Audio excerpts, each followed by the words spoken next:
عطا فرما، عذاب سے بھی بچا۔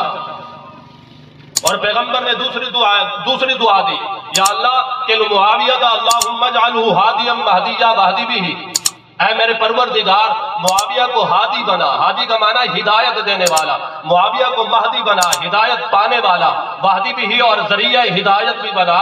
معاویہ کو دیکھ کر لوگ دین کی طرف آئیں، لوگ اسلام کی طرف آئیں، لوگ قرآن کی طرف آئیں، لوگ حق کی طرف آئیں۔ حضور اکرم صلی اللہ علیہ وسلم نے فرمایا معاویہ اگر اللہ تجھے حکومت عطا کرے تو اتق اللہ وعدل، معاویہ تب جو ہے اللہ سے ڈرنا اور انصاف کرنا۔ آپ صلی اللہ علیہ وسلم نے فرمایا، حدیث شریف میں آتا ہے اول جیش من امتی یغزون البحر قد اوجبوا، فرمایا کہ میری امت کا سب سے پہلا لشکر جو سمندری جہاد کرے گا انہوں نے اپنے اوپر جنت کو واجب کر دیا۔ اور حضرت امیر معاویہ رضی اللہ تعالیٰ عنہ جو ہے حضرت عمر کے دور حکومت کے اندر درخواست پیش کی، حضرت عمر نے قبول نہیں کی۔ حضرت عثمان غنی کا دور آیا، حضرت امیر معاویہ نے درخواست پیش کی، حضرت عثمان غنی نے قبول کی اور مہر لگا دی۔ اور بہت بڑا جو ہے وہ بحری بیڑا بنایا حضرت امیر معاویہ رضی اللہ تعالیٰ عنہ نے، کشتیاں بنائی، اور جب وہ بیڑا سمندر میں ڈالا تو قیصر روم کی نیندیں حرام ہو گئی۔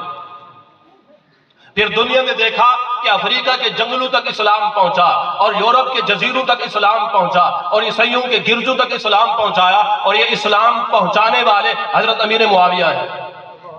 اس لشکر کے جو سپہ سالار تھے وہ حضرت امیر معاویہ رضی اللہ تعالیٰ عنہ تھے۔ اس حدیث کے مطابق امیر معاویہ کیا ہیں؟ جنتی ہیں۔ اور آپ تاریخ پڑھ کے دیکھیں جتنی فتوحات بنو امیہ کے دور میں ہوئی ہیں اتنی فتوحات کسی دور میں نہیں ہیں۔ حضرت امیر معاویہ رضی اللہ تعالیٰ عنہ، میرے آقا نے فرمایا قیامت کے دن جب حضرت امیر معاویہ رضی اللہ تعالیٰ عنہ آئیں گے نا تو فرمایا امیر معاویہ کے سر پہ رداء من نور الایمان، نور ایمان کی چادر ہوگی، اور معاویہ کے دشمن دیکھ لیں گے حضرت امیر معاویہ کا مقام، مرتبہ اور عظمت اور فضیلت دیکھیں گے۔ پیران پیر شیخ عبد القادر جیلانی رحمت اللہ علیہ سے کسی نے پوچھا کہ حضرت امیر معاویہ کی شان تو بتاؤ۔ فرمایا امیر معاویہ کی شان پوچھنا چاہتے ہو؟ فرمایا کہ میں راستے پہ بیٹھ جاؤں، امیر معاویہ رضی اللہ تعالیٰ عنہ گھوڑے پہ سوار ہو کے جو ہے راستے سے گزرے اور گھوڑے کی پاؤں کی مٹی اڑے اور میری دستار پہ بیٹھ جائے، اور کل قیامت کے دن جب میں اللہ کی عدالت میں پیش ہوں گا اللہ مجھ سے پوچھیں گے کہ کیا دے کر آئے ہو، میں نمازیں، روزے، زکوٰۃ اور حج پیش نہیں کروں گا، میں عرض کروں گا اے پروردگار امیر معاویہ رضی اللہ تعالیٰ عنہ کے گھوڑے کی پاؤں کی مٹی میں اپنی دستار پہ لے کے آیا ہوں، امید ہے اللہ میری مغفرت کر دیں گے۔ حضرت مولانا احمد رضا خان بریلوی رحمت اللہ علیہ نے لکھا ہے کہ جو امیر معاویہ رضی اللہ تعالیٰ عنہ کو بھونکے وہ جہنمی کتوں میں سے کتا ہے، اور کتے کا کام کیا ہوتا ہے؟ بھونکنا۔ حضرت عبداللہ ابن مبارک رحمت اللہ علیہ بہت بڑے محدث گزرے ہیں، امام بخاری کے بھی استاد ہیں، اور حضرت عبداللہ ابن مبارک رحمت اللہ علیہ جب حدیث کا درس دیا کرتے تھے 40 ہزار علماء جو ہے حضرت عبداللہ بن مبارک رحمت اللہ علیہ کے درس حدیث میں شریک ہوتے تھے۔ حضرت عبداللہ ابن مبارک رحمت اللہ علیہ سے کسی نے پوچھا کہ حضرت یہ بتاؤ کہ امیر معاویہ کی شان زیادہ ہے یا عمر بن عبدالعزیز کی شان زیادہ ہے؟ باتیں آپ کو سمجھ آ رہی ہیں نا؟ بلند آواز سے کہو سبحان اللہ، اور آواز بلند آواز سے۔ حضرت عبداللہ ابن مبارک رحمت اللہ علیہ سے کسی نے پوچھا کہ حضرت یہ بتاؤ کہ امیر معاویہ کی شان زیادہ ہے یا عمر بن عبدالعزیز کی شان زیادہ ہے؟ حضرت عبداللہ ابن مبارک رحمت اللہ علیہ نے فرمایا کہ امیر معاویہ جس گھوڑے پہ بیٹھ کے اور انہوں نے جہاد کیا، فرمایا گھوڑے کی پاؤں کی مٹی جو ہے اڑے اور گھوڑے کی ناک میں بیٹھ جائے اور وہ میل بن جائے، فرمایا کروڑوں عمر بن عبدالعزیز امیر معاویہ کے گھوڑے کی ناک کی میل کا مقابلہ بھی نہیں کر سکتے۔ پوچھنے والے نے پوچھا وجہ، فرمایا وجہ یہ ہے کہ حضرت امیر معاویہ رضی اللہ تعالیٰ عنہ صحابی رسول ہیں، عمر بن عبدالعزیز تابعی ہے، اور صحابی اسے کہتے ہیں جو پیغمبر کو دیکھے اور تابعی اسے کہتے ہیں جو صحابی کو دیکھے، اور صحابی کا کوئی مقابلہ نہیں کر سکتا۔ 72 سال کی عمر پائی ہے حضرت امیر معاویہ رضی اللہ تعالیٰ عنہ نے۔ حضور صلی اللہ علیہ وسلم عمرے سے فارغ ہوئے، آپ نے فرمایا ادعو معاویہ، معاویہ کو بلاؤ۔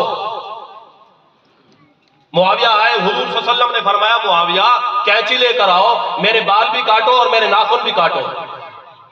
حضرت امیر معاویہ رضی اللہ تعالیٰ عنہ نے بال مبارک بھی کاٹے اور ناخن مبارک بھی کاٹے اور اپنے پاس رکھ لیے، اور فرمایا کہ جب میری وفات کا وقت آئے گا میں وصیت کر جاؤں گا کہ یہ ناخن اور بال مبارک میرے کفن میں رکھ دینا۔ کہاں رکھنا؟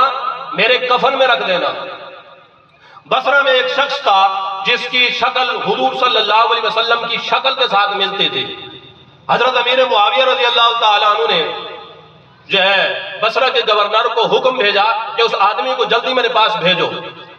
وہ آیا، حضرت امیر معاویہ رضی اللہ تعالیٰ عنہ نے اسے جو ہے خزانے دیے، سونے چاندی ہیرے جواہرات دیے۔